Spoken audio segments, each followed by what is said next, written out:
With so many podcasts out there, shows can get lost in the shuffle. That's why we implore you to check out Too Many Captains. You can find us at amoviepodcast.com. 5 unique takes on Hollywood movies and culture. Find us on Twitter at It's a Film Podcast. Check our intellectual deep dives into theatrical films. Find us on Instagram at Too Many Captains Productions. Unique takes on soundtracks. Find us on Facebook at facebook.com/Too Many Captains Productions. Find us at amoviepodcast.com on Spotify, Apple Podcasts, and Google Play. And now, here comes a new episode of Collateral Cinema. I'm Bo Maddox. I'm Ashley Chancellor. And I am Frank Lawrence. And this is Collateral Cinema and Geek Freaks. Mariska Hargitay. Mariska Hargitay.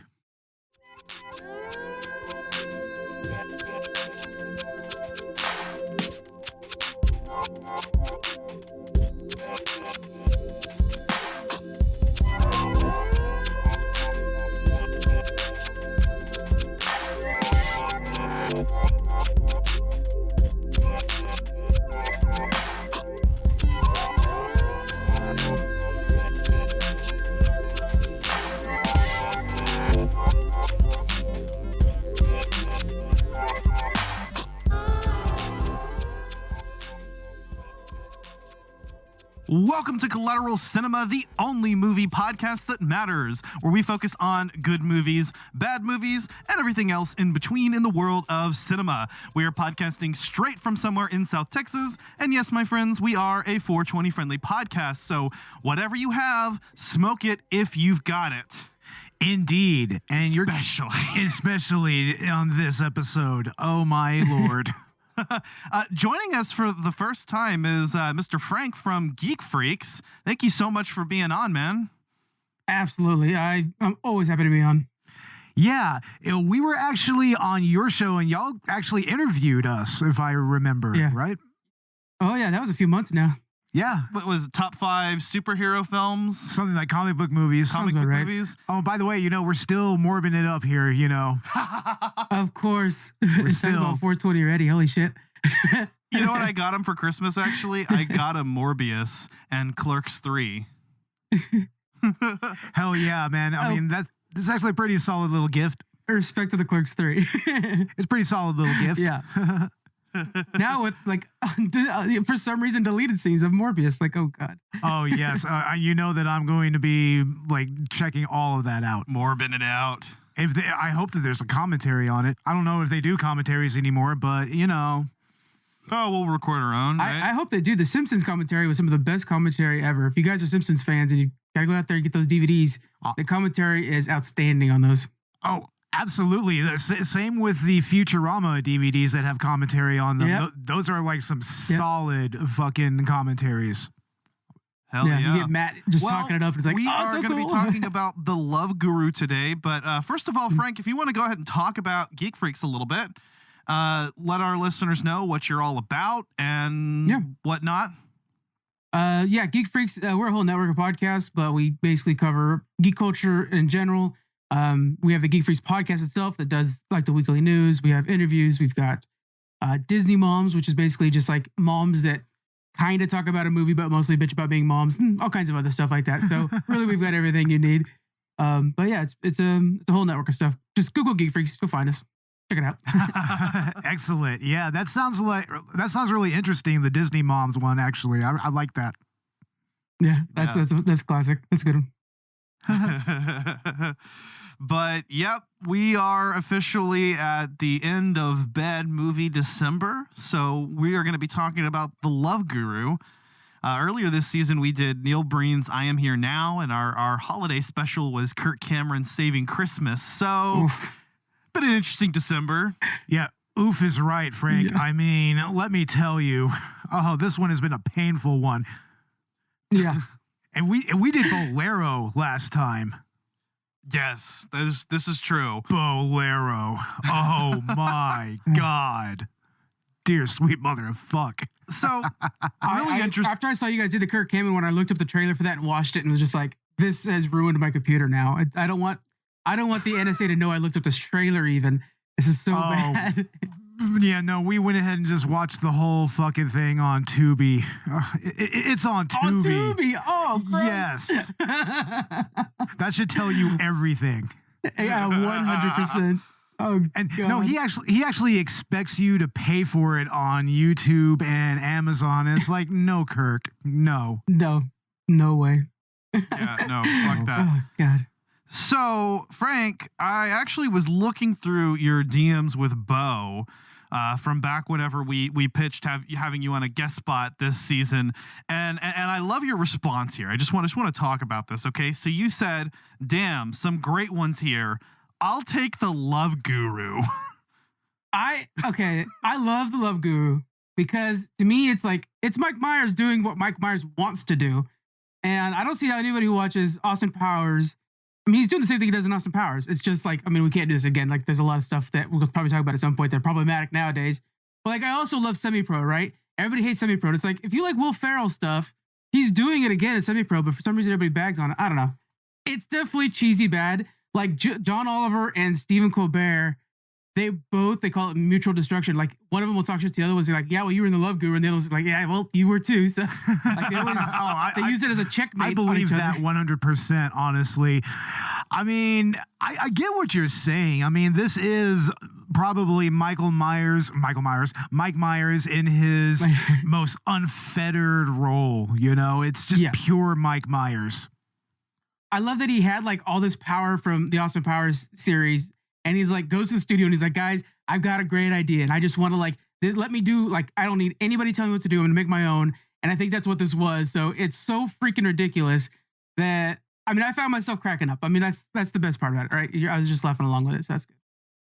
We broke some laughter here and there, but not for the same reasons. Not for the reasons that the director had intended. And remind me again, who directed this piece of shit? Marco Schnabel? Oh, but no, this is still Mike Myers' whole baby. It's Mike Myers. Yeah. It's his baby 100%. Yeah, I mean, he did write, produce, and star in it, so that's fair. So this movie came out in 2008. I was in middle school, I believe, when this came out. So when this came out, I was into it, right? This was the first, like, movie with this kind of crude humor that I had ever seen. I was kind of sheltered. Mm-hmm. I was a sheltered Christian boy, okay? Yeah. But my parents, for some reason, brought home The Love Guru to rent or something. Something to that effect, and we watched this, and I watched this with my parents, elephant humping and all. You watched this with your parents, with Stephanie and Robert? Yes. What the fuck? That ending. Oh no. Oh my God. But I thought it was the greatest thing ever because I was a middle schooler, and this shit was just, it just blew my mind. Okay. It's kind of similar to back when we did The Interview, and like when I watched that movie, it blew my mind. But watching it years later and having seen a lot of other stuff, it was just it's a little underwhelming.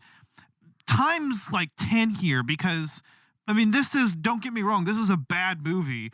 It's like, I think it's like Master of Disguise caliber. It's pretty much Mike Myers. God, yeah. It's his Master of Disguise 100%. I mean, but I don't know. In some ways, this one's not nearly as loathsome as that one. It's more disappointing, and I really can't say whether that's worse or not. Yeah. I've been having a lot of coyotes lately. It's driving me nuts.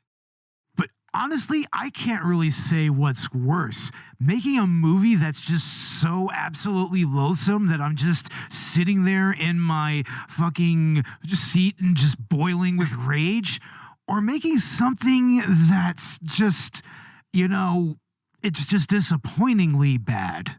You know, it's just like, this really could have been kind of okay with the right script. But this script, I just don't know, man. It's like the jokes just fall flat in so many ways. It's just, I mean... You're totally right. The jokes fall flat, but I think a lot of it is Mike is kind of tongue-in-cheek, like, guys, watch me do this shit kind of thing. The way he always like pauses and looks at camera, like he always does that, right? He did it in Austin Powers as well. But there's a little bit of like, can you believe they're letting me make this movie? Which I think is part of the shine to it.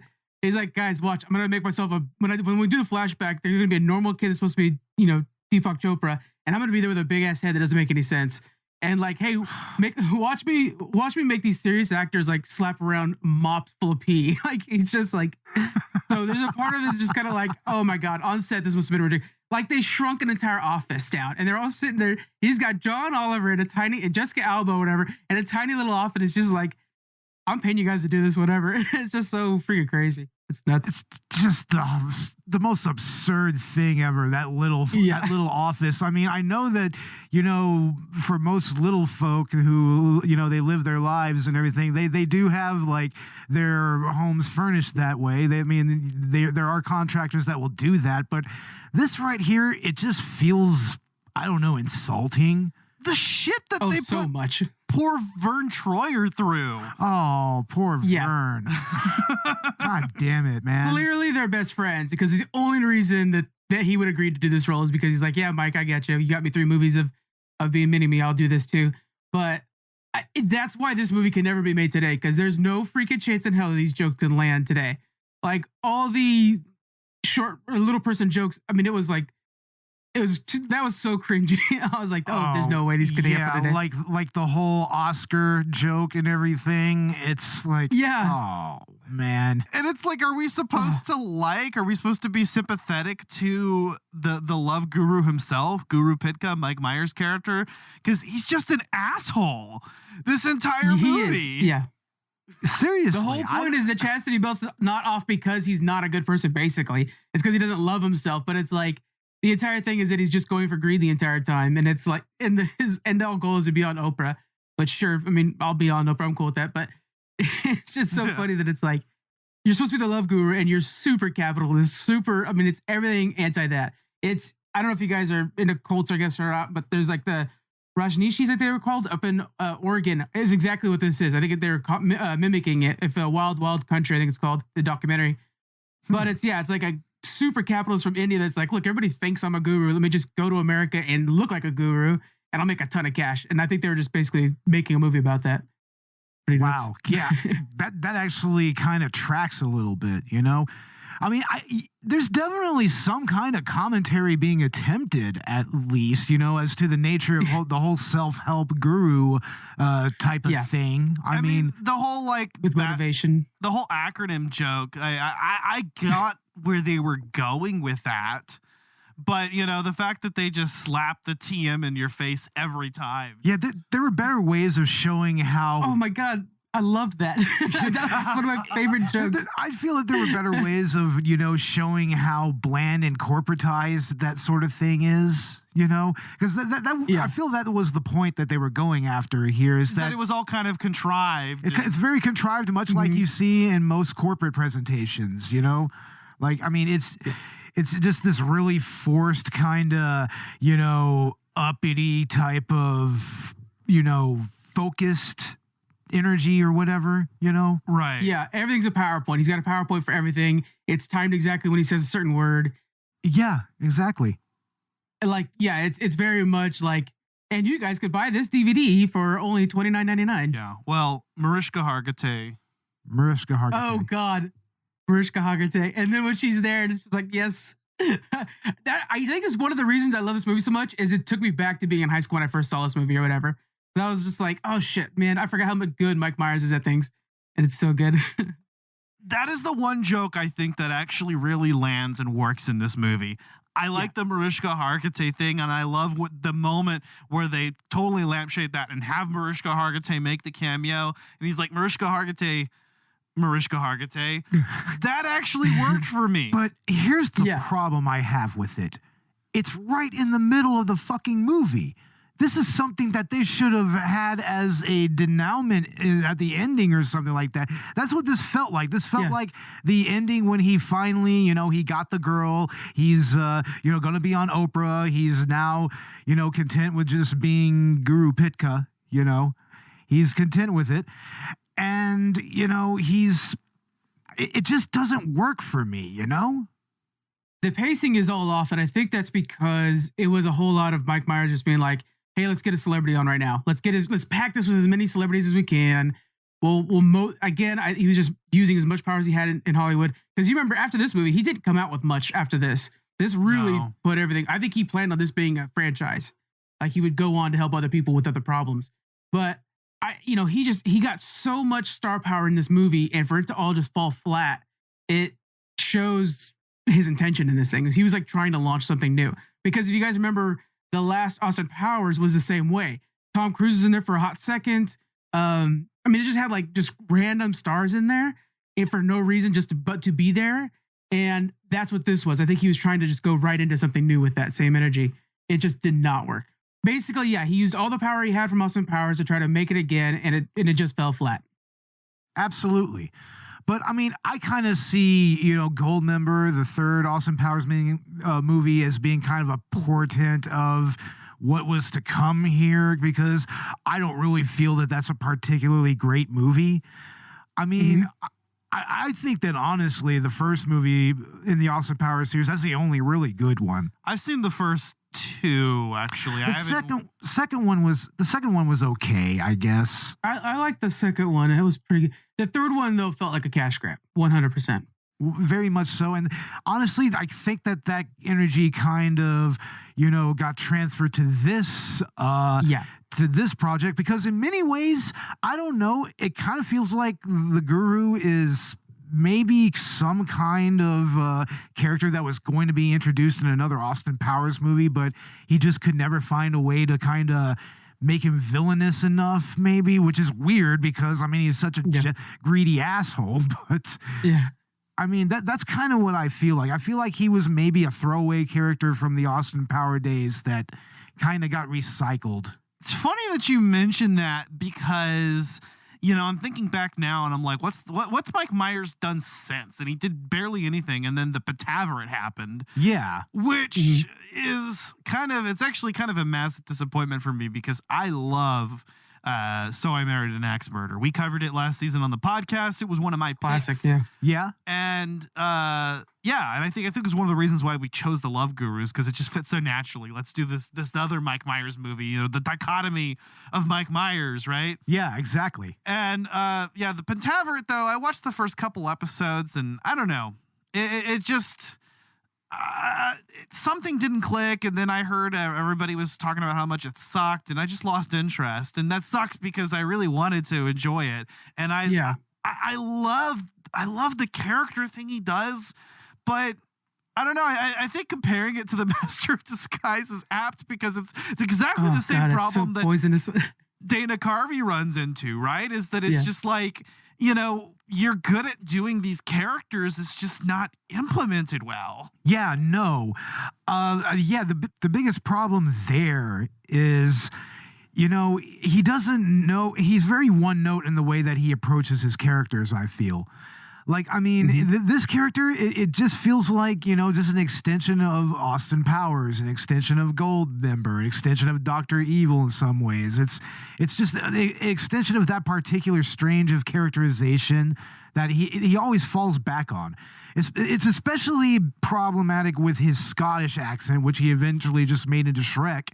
It's like, anytime you hear it, even when he's doing it outside that context, now when I hear Fat Bastard, I just hear Shrek. That's just what that is, and vice versa. So, it just feels like he doesn't know how to really flesh out characters, well enough beyond his own framework of humor. Right. If you get what I'm saying. He's basically just playing himself, kind of like Bruce Willis, but not an action star, right? So every time, the other movie that that's really bad of his that I absolutely freaking love and I've seen so many times is Cat in the Hat. Where he's he's not playing like about that. Oh no, he's not like a great Cat in the Hat, but he's a great Mike Myers. And so when you're watching it, you're just like, yeah, it's Mike Myers. He's just wearing a cat costume this time. He's never not played Mike Myers, and I think that's key to why maybe I enjoyed, because I think his humor is meant to be that high schooler just being like dick jokes, like that kind of thing. And so when I watch it, and I still enjoy it today, I think it's because it's taking me back to the days when it was just like me and my massive DVD collection and just being like, dick jokes. Justin Timberlake, his fucking dick hits the floor. It's great. But that's what it boils down to. It's all dick jokes and sex jokes. It was to the point where like we were watching this, and there's a little bit of like silence, and you can tell that the dick joke is about to happen. Yeah, no, you can tell when it's coming. I mean, there's a certain type of beat to this whole screenplay and everything. It's like, they're focusing on this bit here. We know, and so I think there was one point where we were just watching this the other night, like last night or maybe the night before, and I was like, okay, here comes another dick joke, and then I think it ended up being a sex joke, but same fucking difference, same goddamn thing. I mean, especially for someone for me who's a spec, I mean, it was very cringe. It's just like, I mean, do people really think about this shit all the time that, they would actually cram all this shit into one movie? It's like, goddamn, what the fuck, man? But I think that's, if there is an appeal to this, I think the appeal is how cringy it is, and you're watching it for the cringe moments. I think that's why, to me, some of the best jokes that land are the ones where he just straight up looks at camera. I mean, like, can you fucking believe this? He does that a lot, both in this and Austin Powers, and actually Cat in the Hat. He does it a lot in Cat in the Hat, I have seen some speculation that that's exactly what it is. It's like him looking at the camera and is like, can you believe that they're letting me make this shit? Exactly. Seriously. I mean, it kind of has that puckishness to it. And then he giggles along with it, like letting the audience know, hey, this is funny. I'm just giggling all the time about it. You know who else? Which is an SNL trick. They do that on SNL because it's kind of the running joke is like, if the skit's not landing, then you fuck up purposely, and it does great.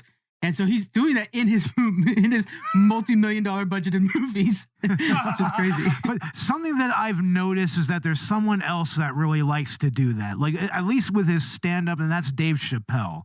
He's really bad about that. Like, he will tell you his joke, he'll land the punchline, and then he'll just start laughing like it's the funniest goddamn thing he's ever heard. It's like, sometimes that's just kind of a little cringy, It's just like, oh, okay, dude, it's not that fucking funny, man. You're hilarious, but it's not that fucking hilarious. Yeah, I spent most of this movie with a straight face on, so. No.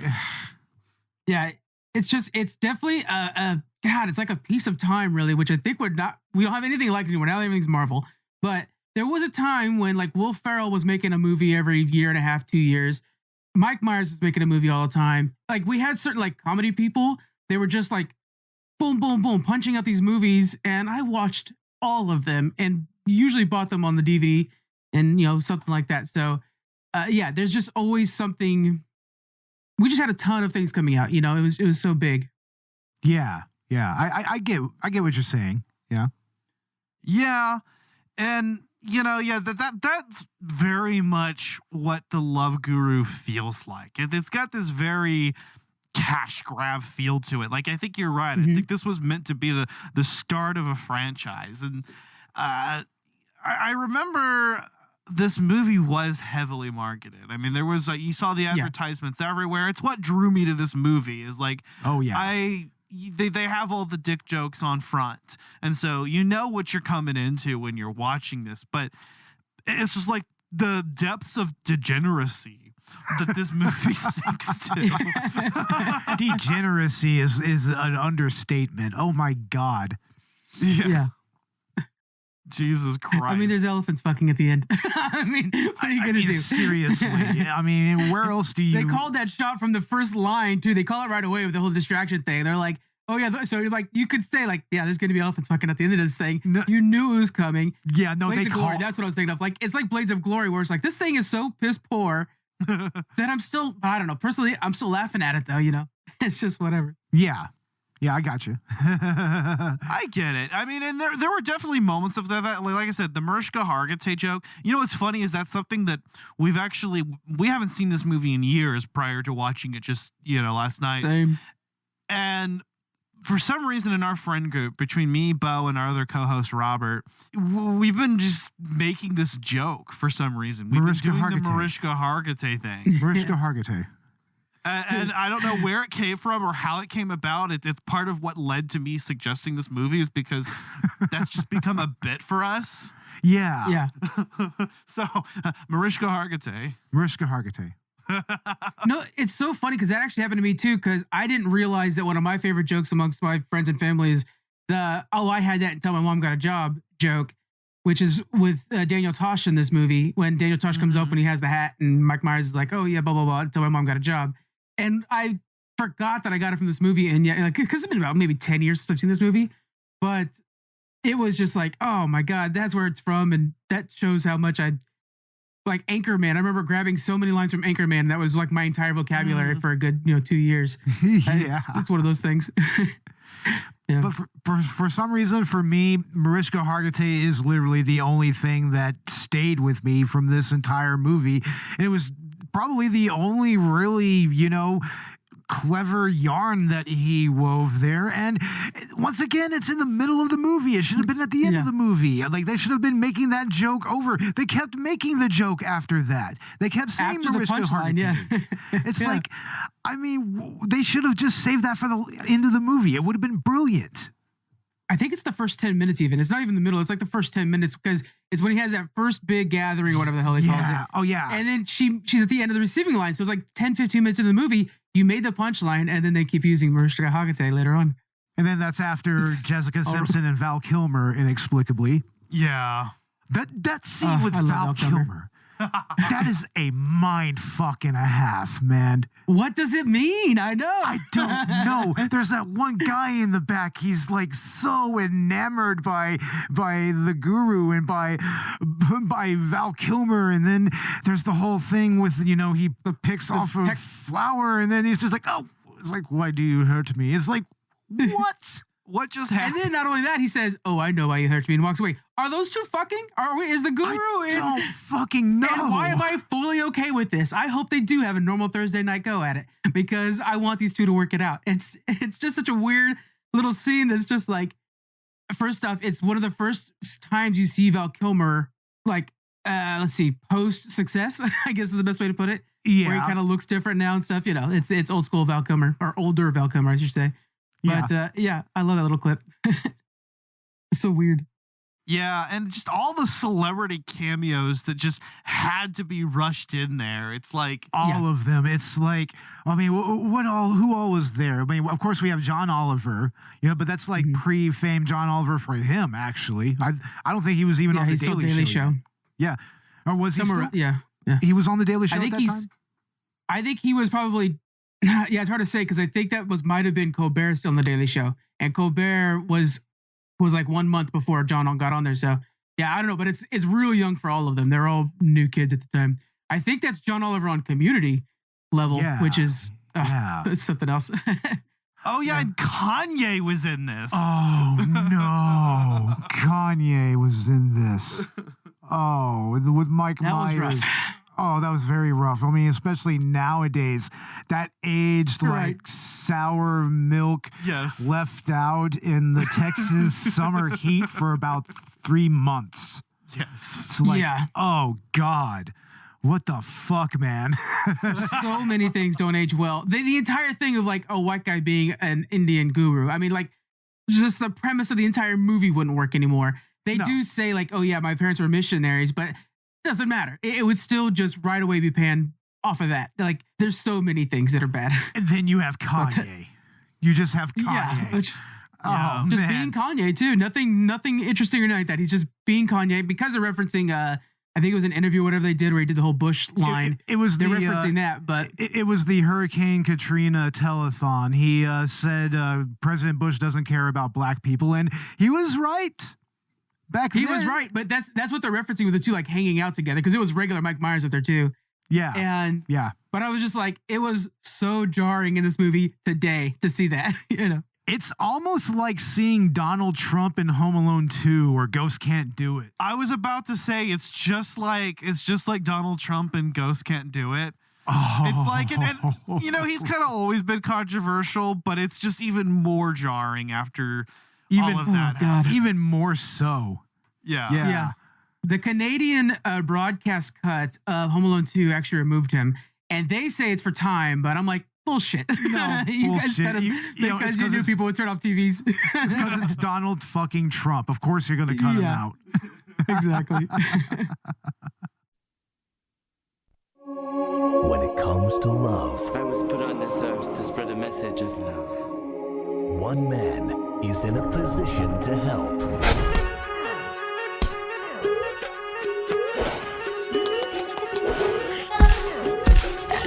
It's my time to shine! Take a look at this. The Toronto Maple Leafs will pay you $2 million if you can get Darren Roanoke back with his wife in time to win the Stanley Cup. The second best guru in the world is coming to town. How do you do? Shrimp? What'd you call me? I'm sorry, I didn't catch your name. You are a midget. Looks like I'm gonna have to shove these love beads someplace special. Nice hat. I had a hat like that once. Then my mom got a job. Paramount Pictures and Spyglass Entertainment present. Rajneesh, I'd like an alligator soup and make it snappy. Because alligators are snappy, and at the same time I want it prompt. Yes? What's the capital of Thailand? Bangkok? Exactly. Mike Myers, Jessica Alba. So, Jane, boyfriend? No. Girlfriend? Well, I mean, there was one time in college. Really? What was that? I didn't hear anything. Justin Timberlake. Someone ordered a special Quebec pizza and, you know, like in the porno. The Love Guru. I'd like to thank the Academy. Wow, these things are heavy. Yeah. Put me down, a-hole. Okay.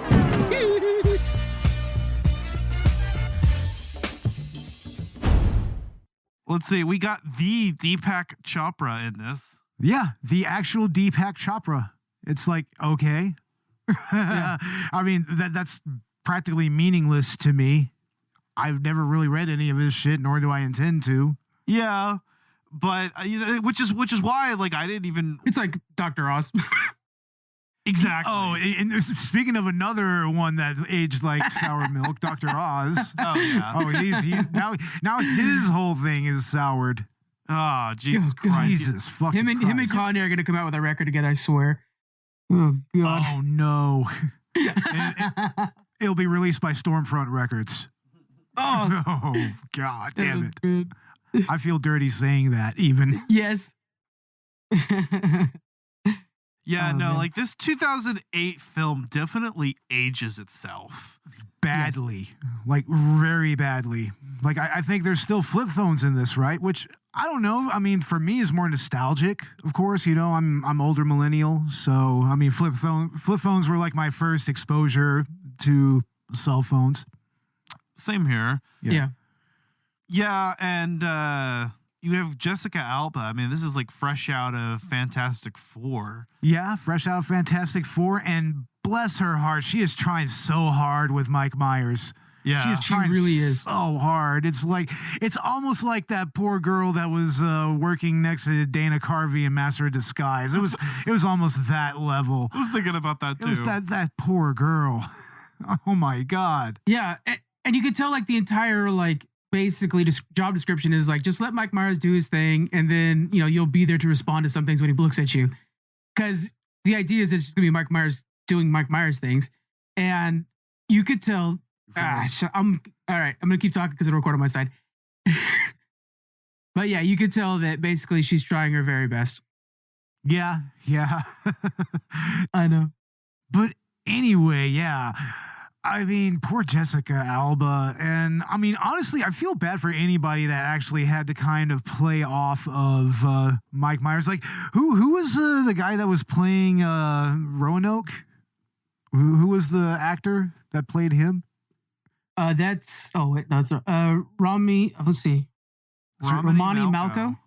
Rami Malco, man, you could tell that there's some moments where he is just like, what the fuck is this guy doing?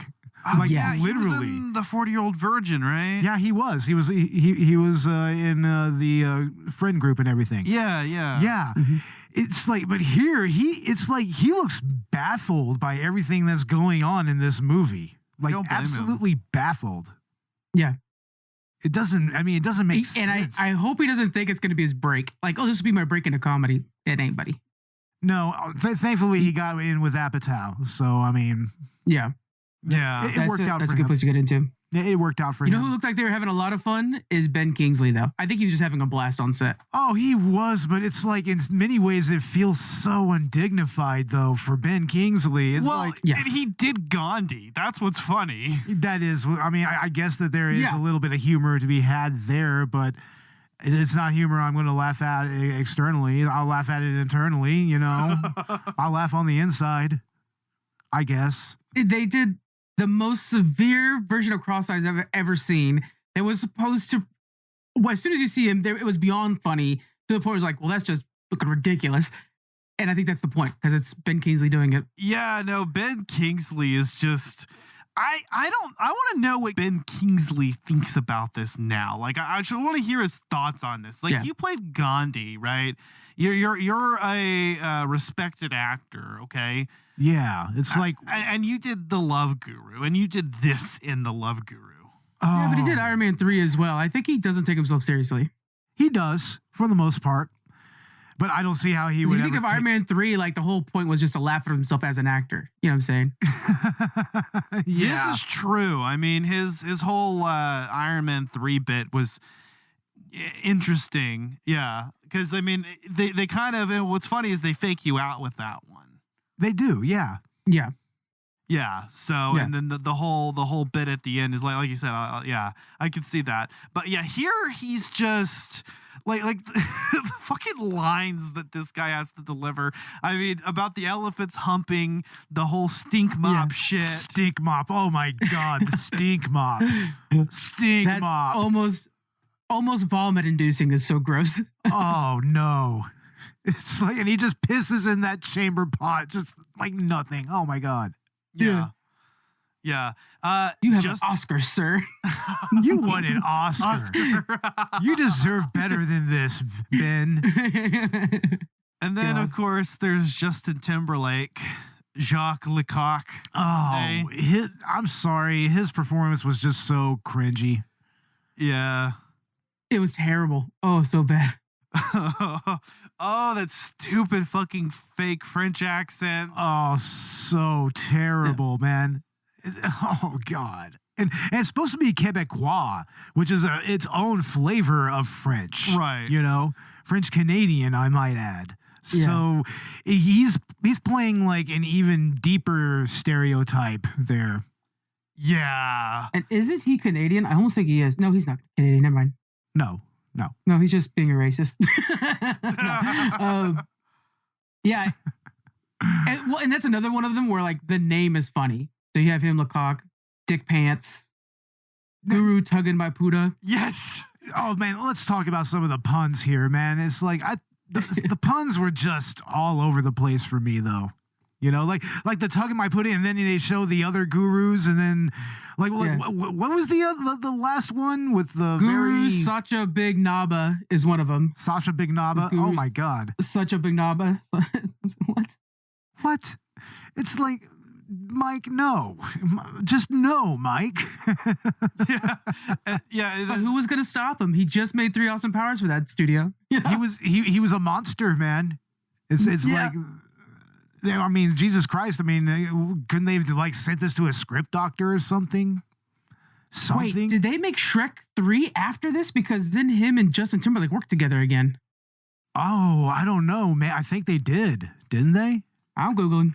I want to say they did. Shrek the Third was 2007, so year before, right before this. So this is the second time they worked together. Oh, ouch. Oh boy, that's the hit team right there. Oh, no kidding, man. It's like, I mean, what other movie would they do together? I wonder. Remake Planes, Trains, and Automobiles. It's like, should we allow this? Should we allow this to happen again?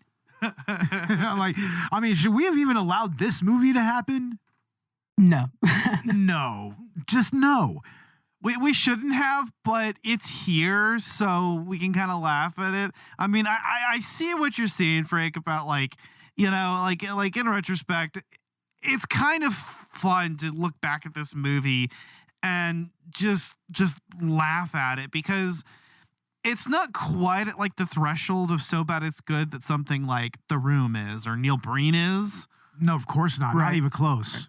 But it's also not nearly as anger-inducing as something like Master of Disguise.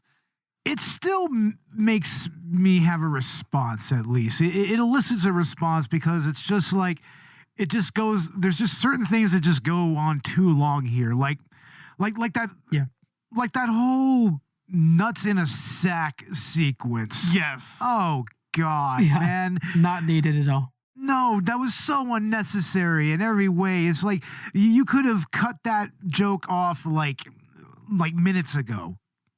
I mean, it's just so cringy. They just go on with these dick jokes. On and on and on. And it's like, I mean, we had the warnings in Austin Powers, and near the end, whenever they had the whole, everybody's pointing up at this guy, it's like, oh, look, it's a tallywhacker, or oh, look, it's a dick. Yeah. And like everybody's like just kind of playing off of it and everything. It's like, I always thought that was like the worst joke of all the Austin Powers movies, honestly. Yeah. It was probably the worst joke out of all of it. So it's kind of coming from that same place to me. But it's like, was this written by middle schoolers? Oh, absolutely. It had to have been. Right. Did Mike Myers outsource? No. I don't know. Was that his test screening audience?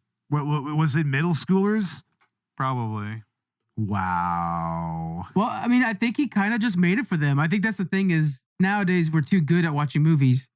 But he made it for those who are just like, fucking, that's funny. That's it. Are there any movies like that nowadays, though? No. No way. No. This is a slice of time. Yeah, exactly. This is the most 2008 movie you'll find. It doesn't seem like there are really a whole lot of movies out there for the middle schooler in all of us anymore. It seems like that's kind of becoming a little bit of a lost art, so to speak. I mean, I know that there's been a little bit of a discourse lately about why big budget comedies aren't being made anymore. I think this movie right here really kind of answers that question, like unequivocally to me. It's because there was just a period where this type of comedy was just allowed to go all in, and it just didn't lead to particularly great results. It led to Master of Disguise. It led to The Love Guru. It led to what's another bad one? It led to some of the worst Adam Sandler movies. Yeah, it's like that's what that led to. Perfect. Yeah. In 2008, the other comedies we got. First off, we had a bunch. Remember how they were doing like Not Another Scary Movie? All those we had those. Yeah. Get Smart. Terrible. It was terrible. And You Don't Mess with the Zohan. Oh, yeah. Oh, no, that tracks so much. That tracks. Oh, Don't Mess with the Zohan. Yeah, talk about another fucking Adam Sandler movie that we just didn't need. Yeah. Oh, we got Tropic Thunder, though. We did get... And I'll defend Tropic... That movie is possibly one of the best written comedies ever. Oh, so fucking good. Tropic Thunder is almost perfection. It's near perfection, honestly. Like, yeah, I will give him that. Every now and again, or even Grandma's Boy. Grandma's Boy, I think Grandma's Boy is actually... So underrated. That's a fairly underrated kind of stoner comedy, honestly. Yeah. Yeah, no, I enjoy it, yeah. Yeah. I mean, and you even have Florence Henderson in there, and she's all like... She's all like fucking younger dudes and shit. It's like, like you just don't get shit like that anymore, for better or for worse. For better or for worse from for dumb little middle schoolers, It's like, what do they have now? I don't know. It's a different generation, so. That is true. Maybe all they have now is meme culture. Yeah. Pretty much just the dankest meme culture that you can get, God, that makes me feel so old thinking like memes is what they're getting their lives out of. I know, man. I mean, I'm 40 years old. I mean, and I remember when memes became a thing and everything. It was like, I remember some of the danker memes back in the day, but like just to think that now it's just become, it's kind of overtaken like cinematic culture even, and like even stuff like Adult Swim is not tracking nearly as well with the younger crowd as it used to, and they've made stuff like Rick and Morty, Yeah, and this is true. Yeah. But we're not getting like Metalocalypse anymore. We're not getting Venture Brothers. We're talking about fucking good writing. They fucked over Venture Brothers so badly. I'm still so upset about that. It's like we're supposed to be getting more eventually, but man, I'm not holding my breath. It's going to be a movie, and it's like it's so sad because that was essentially the Rick and Morty of its generation. Yeah, no, we watched that 100%. We watched that one for the holiday director's cut episode. I haven't seen any other Venture Brothers other than that particular holiday special, but yeah, actually that was a lot of fun. I liked that. Honestly, that holiday episode, it has everything you need to know about what the Venture Brothers is all about. So yeah, I got that impression. It's a good starting off point. Excellent world building in that series. It was like the Guild of Calamitous Intent. I just wanted to be a part of it. It was so cool. I know it's like you had OSI and you had Sphinx and you had like all these other different entities. Like it's so ridiculous, man. And you even had some characters get a glow up, which was really fucking cool. That was my introduction to Doctor Strange. Was through Dr. Orpheus, I think his name is. Okay, was how I first found out. Like, love Doctor Strange. Dude, and I love Dr. Orpheus. He steals the scene in so many ways. See, look at this. We're talking about Venture Brothers other than the Love Guru. It's like, oh my God. I don't know. I feel like we could have much more wholesome conversations about Venture Brothers in Adult Swim sometimes. So yeah, because I could talk about that shit all the time, all day. That's fair. Adult animation, I realized this actually in like last year. Adult animation is actually my favorite genre of any television. It's the only thing that I'll give everything a shot. And I rewatch constantly. Yeah, definitely. I still have my DVDs from Adult Swim shows from years ago, man. Like C-Lab, Home Movies, Aqua Teen. I got Home Movies, which eventually basically became Bob's Burgers, which is very good on its own. Practically, yeah. It's the same crew, basically. Well, that also spawned Metalocalypse and Lucy, Daughter of the Devil. So as well. fucking good. Yeah. So. Oh, man. But it's all good stuff. So there's one other bit of the Love Guru I know I wanted to hit for sure, and that's the musical numbers. Oh, what the fuck was going on with all of that? Dear sweet Lord. Appropriation. I feel like they made his name Maurice just so they could do the Joker at the end. Right? I know. It's so on the nose that it had to have been contrived. Yeah. Like, absolutely. And then he starts it with 9 to 5, showing like his like pampered palace life. Oh, and it's like, what does this have to do? Are you just doing a rendition of the song? I think that's the joke, though. The joke is that he's taking the most American song ever, throwing it in with an Indian tune, and then he's like, look at my pampered life working 9 to 5. Like everything. I think the joke is that he's throwing everything at you. Yeah, I get the joke. I'm just not laughing at it. Yeah. I'm just like, yeah, that's the thing, right? That's the thing. It's just like, okay, first off, you're obviously going for what you did with you're retreading Austin Powers and with a character that's not even half 100%. As good as Austin Powers. Yeah. Who himself is only barely just good as a character when you really boil him down, to his finer parts. Yeah. Yeah. Just like Austin Powers in this, it's just a series of SNL skits, really, is all this really is. Definitely, yeah. They're all dick joke SNL skits. Oh, man, just a little more vulgar than SNL somehow. Yeah. Lauren Michael wasn't going to let him do it, so he's like, oh, fuck it, I'll just make a movie for it then, I guess. Exactly. That's kind of exactly what it feels like his whole thing started off as. I mean, of course, you start off with Wayne's World, so he already had that, precedent there, of taking an SNL skit and making it into actually a successful movie, Mm-hmm. Which he references that, and I think he references Fat Bastard in this movie too. He does, doesn't he? He references Wayne World, and I think so. There's a line he said, I think that's Fat Bastard's line. Yeah, he even says it with like a Scottish accent. And I do remember the little wink to Wayne's World in the car with Bohemian Rhapsody. Little wink wink and nod. Okay, that's what they were going for with that. I see it. Yeah, I believe we did Wayne's World on the director's cut once. I think I wasn't a part of it. No, you weren't. Yeah, it was me and Robert that did that. But yeah, well, I don't really think there's a lot more to say about the Love Guru. I mean, what are your final thoughts, Frank? if you want to feel like you're in high school again, watch The Love Guru. It's 100% something you would like in high school, not now. That's what I would think. Okay. I mean, as for me, here's the thing. This didn't come out when I was in high school. This was in 2008. I was already starting to get close to my mid to late 20s here. So I was already kind of moving away from that humor. I was getting more into Adult Swim's brand of real abstract humor, and everything. So this right here it just never appealed to me.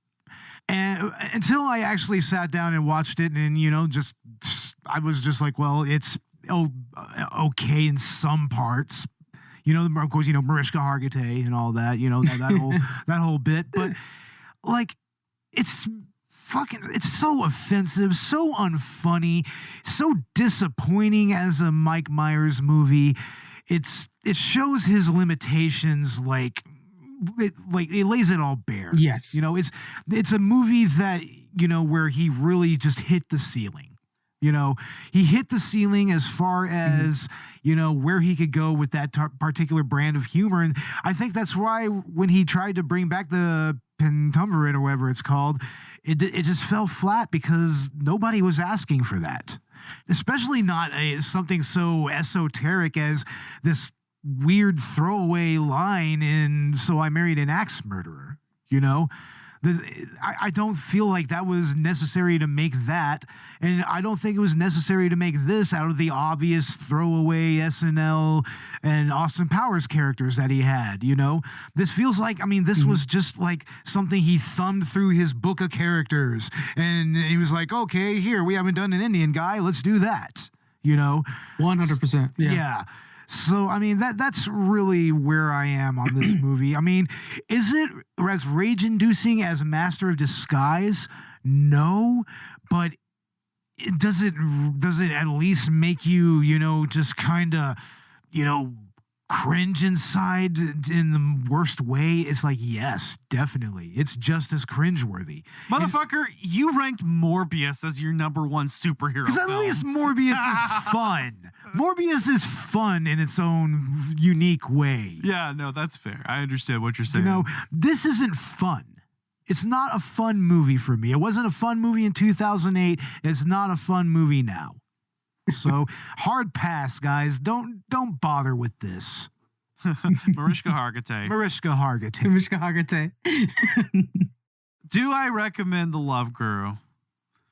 Fuck it. If you're high and or drunk and or inebriated by some substance and you want to put some background noise on, or you just really want to cringe inside, or maybe you're like me or Frank and you want to reconnect to some of your school days, sure, why not? But as a film, does it even hit the bar of so bad it's good? Sometimes. No. Is it even genuinely funny once or twice? I don't know. Maybe every now and again it can elicit a chuckle. Maybe. I don't know what else I have to say about it other than Mariska Hargitay. Mariska Hargitay. I feel like we're taking a hot poker and we're just shoving it straight down someone's throat and we're like, Mariska Hargitay. Mariska fucking Hargitay. That's right. Love Guru. Mariska Hargitay. Now, if that poker was up their ass, that would be a Mike Myers joke. Yeah, well, I'm not Mike Myers, though I didn't go there. Yeah, see, I'm not Mike Myers. Exactly. Yeah. All right. Well, where I think he's kind of trying to tap into like the Will Ferrell stuff too. Will Ferrell was kind of doing a lot of these movies at one time, and I think he thought he could do the same thing, and he just couldn't. Yeah, and then he made sure. And then him and who was it? Did Holmes and Watson with him? Oh, John C. Reilly? John C. Reilly. Yeah, that's right. John C.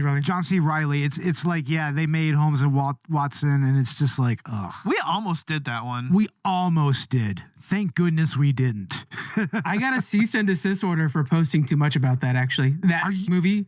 Are you serious? Paramount got a hold of me, which now, funny because we work with Paramount, but Paramount got a hold of me and gave me assistance because I posted one of their, I found one of their posters early and posted it on our Twitter account.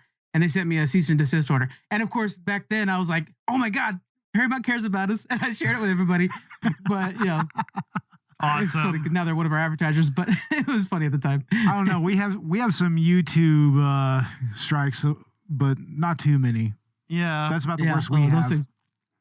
I mean, on a somewhat related note, we the director of Saving Christmas, Darren Doan himself, follows us on Instagram, and I don't think he actually read our Instagram post because he's liked a couple of them, even one where I directly called them out for doing this, and commented like fire.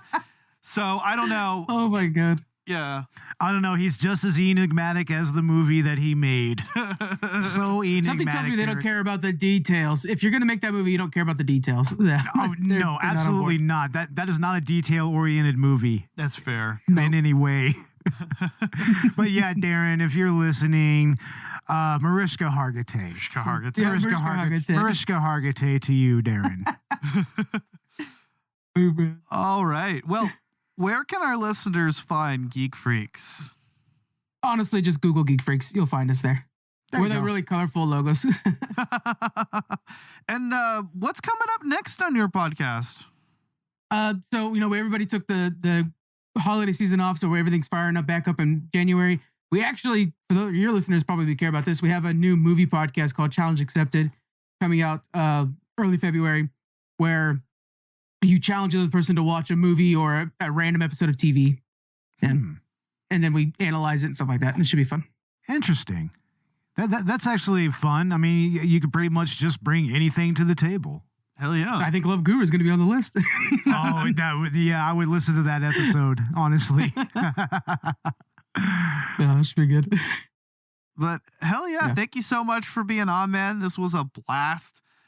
Yeah. Especially considering the subject material. Especially, you know, I mean, Bad Movie December has been quite interesting. So as our holiday content, I mean, we still have, of course, you know, the Saving Christmas episode we did with Victims and Villains. And we have our holiday special for the director's cut, which is Adult Swim holiday specials. We went into the aforementioned Venture Brothers and Squidbillies, Moral Oral. Yes, that episode of Moral Oral. Nice. Yes. Which for so many of us was the first time we ever saw that show. Moral Oral is great. Oh, man, I have so many great memories of that show. Yeah, Jesus Christ, that episode. And in January, I think we're doing Clueless and Silent Hill? Yes, Clueless and Silent Hill. And I believe Cinema Recall will be joining us. I think Verne from Cinema Recall will be joining us for Silent Hill, I think. Nice. Yeah, and I'm looking forward to Clueless. That's a good old-fashioned 90s movie about an obviously demisexual girl trying to make it in the world. Watch that movie with feminism in mind. It's actually quite the feminist movie. Very feminist. Surprisingly. Oh, yes. Yeah, people don't think about that. Oh, definitely. Yeah. I haven't watched it yet, but I'm looking forward to it. I actually haven't seen Silent Hill either, and I've played a few of the games. I pitched it. It's actually another one of my picks. I pitched it as a Collateral Gaming collab because I kind of wanted to get into it. So I'm excited about that. Speaking of Collateral Gaming, we also have our holiday episodes out, our December month. We've actually going to make a December kind of a Zelda month moving forward. So this year it was A Link Between Worlds. It's actually going to bleed into January a little bit. But we had Dan from Victims and Villains. That was a great episode. And then our holiday special was God of War Ragnarok. Yeah, fun times with God of War Ragnarok, from what I understand, right? Oh man, my game of the year, 100%. It was the awesome. Yeah, I'm glad you agree, man. Because I mean, Elden Ring was great. Don't get me wrong, but yeah, God of War was my game of the year. And it teaches you how to be a father. Damn it! It was the perfect Christmas present. And coming up in January on our podcast, I believe we are going to be doing It Takes Two, which I've never played before. One of my co-hosts suggested it on Collateral Gaming, so that's going to be fun. Our anniversary special is happening, and we're going to be talking about arcade games. We're going to be kind of doing a mega review, kind of like what we did a few seasons ago with light gun shooters, but this time with fighters. Oh, yeah, man. The fighting game genre is an old school favorite of mine. You know, as anybody knows who's listened to like my work on Collateral Gaming whenever I do a guest, I'm a retro gaming enthusiast. You know, that's my thing. Yeah. So, I mean, fighting games is like just so baked into just the framework of arcade gaming that, you know, it'll be so exciting to go back to it and actually, you know, check out some of the lesser known fighters even. Yeah, I think we definitely could. If you guys like fighting games, one of the guys from our network, he hosts the podcast, Round 3 podcast. He's an athlete in fighting esports. And so he's a coach and an athlete. And so if you guys ever need somebody to like bullshit with, he's played basically everything and he coaches a lot of Smash Brothers, but a lot of things. Oh, hell yeah. That is awesome. Hell yeah. We're looking for having some more guest spots, you know, because we haven't guested as much with Collateral Gaming yet, and as we have been with Collateral Cinema, especially this season. It's been great. But yeah, though definitely would love to collab. And speaking of collabs, I mean, yeah, like I said, the aforementioned Silent Hill episode, we are actually going to be doing on the gaming side. For our bonus round next month, we'll be getting into the Silent Hill franchise. I think we've decided we're going to talk about like the mini review on Silent Hill 1 and Silent Hill Homecoming. So we kind of have the dichotomy of good and bad. Yeah, good. Of course, being our first introduction to Silent Hill and the ethos and everything, the mythos, I should say. You know, and then like definitely a game that's just like ew, just ew. Yeah. So I'm excited. The whole franchise is being rebooted, so it's a good time to jump in on those. Exactly. Yeah, good point. So yeah, I'm actually excited to get into that. And for what we've got coming up on both Collateral Cinema and Gaming, I mean, this we're entering the new year.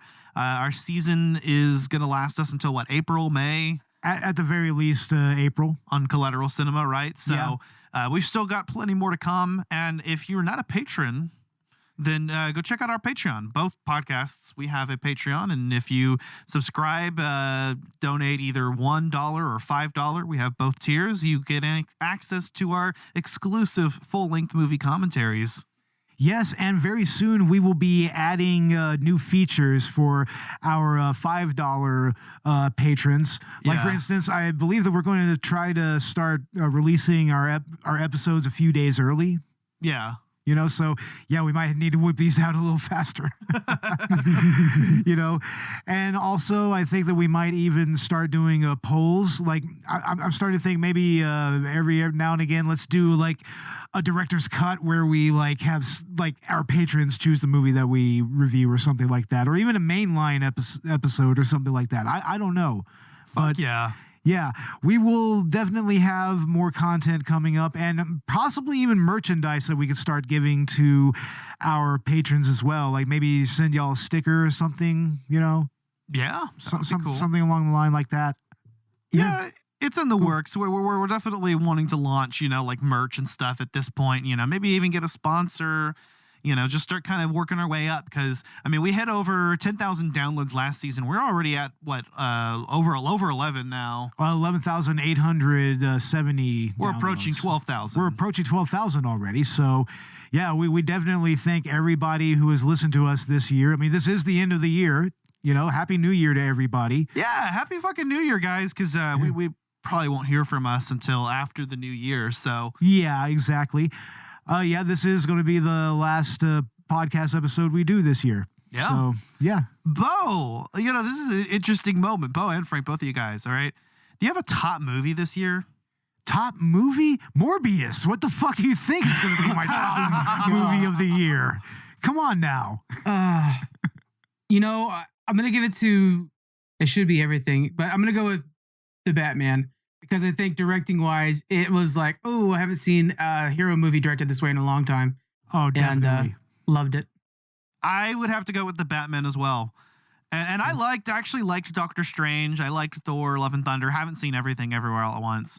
Yeah, no. The Batman, I think, for me, was good. I really enjoyed that whole take on the character, and then just I'm really excited to see where they go with it. Whether or not James Gunn's whole deal is going to be involved with it, honestly, I kind of hope they keep those things separate because got a good thing going. Yeah. So far, it's going to be separate, is what he's been saying. But oh boy, here I go morbid again.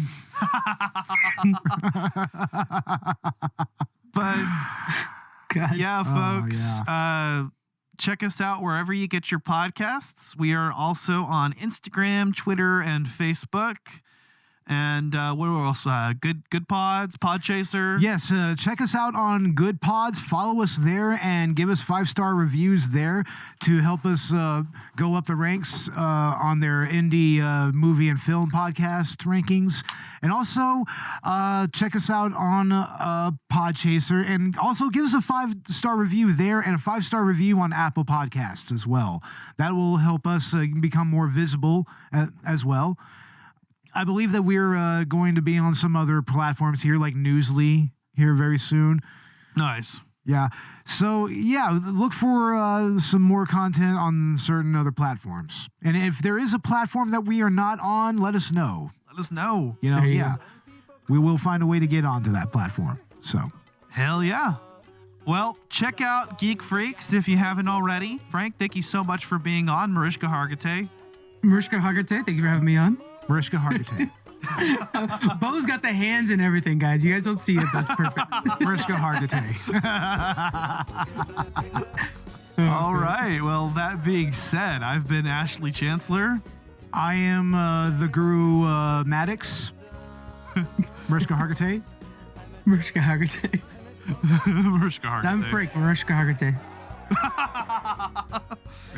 And this was Collateral Cinema. Yeah, Happy New Year, everybody. Later. Happy New Year. Out.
Collateral Cinema is a Collateral Media podcast. All music and movie clips are owned by their respective creators and are used for educational purposes only. Please don't sue us. We're poor.